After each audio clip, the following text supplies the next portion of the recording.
आपल्या जवळच्या व्यक्तींवर सुद्धा आजकाल विश्वास ठेवू नका असं आपल्याला वारंवार सांगितलं जातं। बीडमध्ये गुन्हेगारी थांबण्याचं नाव घेत नाही। सरपंच संतोष देशमुख यांच्या हत्येची घटना ताजी असताना आता आणखी एक घटना घडलेली आहे। नक्की घटना काय घडलेली आहे पहा। चॅनलवर पहिल्यांदा आला असेल तर चॅनलला जरूर सबस्क्राइब करून घ्या।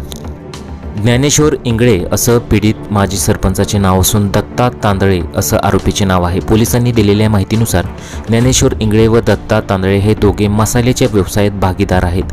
हे दोघे व्यवसाय वाढीसाठी मुंबईला पैसे आणण्यासाठी गेले होते। मंगळवारी मुंबईला जात असताना दत्ता तांदळे यांनी ज्ञानेश्वर इंगळे याला एका ठिकाणी डांबून ठेवले।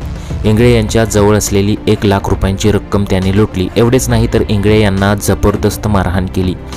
आरोपी दत्ता तांदळे एवढ्यावरच थांबला नाही तर त्याने ज्ञानेश्वर इंगळे पळून जाऊ नये यासाठी त्याच्या पायाला कुलूप देखील लावले। यानंतर त्याने एका निर्जन खोलीत डांबून ठेवण्यात आले। दरम्यान यातून स्वतःची कशीबशी सुटका ज्ञानेश्वर इंगळे यांनी केली। तसेच पायाला कुलूप लावलेल्या अवस्थेत थेट पोलीस ठाणे गाठले। या प्रकरणी गुन्हा दाखल करण्यात आलेला आहे। तर दत्ता तांदळे यांनी देखील पाटोदा पोलीस ठाण्यात परस्पर विरोधी तक्रार दाखल केली आहे। दरम्यान या प्रकाराची चर्चा गावात रंगलेली आहे। पीडित माजी सरपंच ज्ञानेश्वर इंगळे म्हणाले, मी माजी सरपंच असून माझा मसाल्याचा व्यवसाय आहे। आमचा 20 लाखांचा व्यवहार होतो।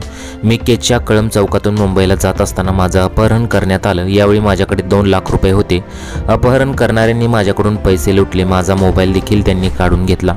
मला त्यांनी पाटोद्याला एका खोलीत बांधून मारहाण केली। माझ्या पायाला कुलूप देखील लावलं। यातून मी कशीबशी सुटका करत पोलीस स्टेशन गाठले।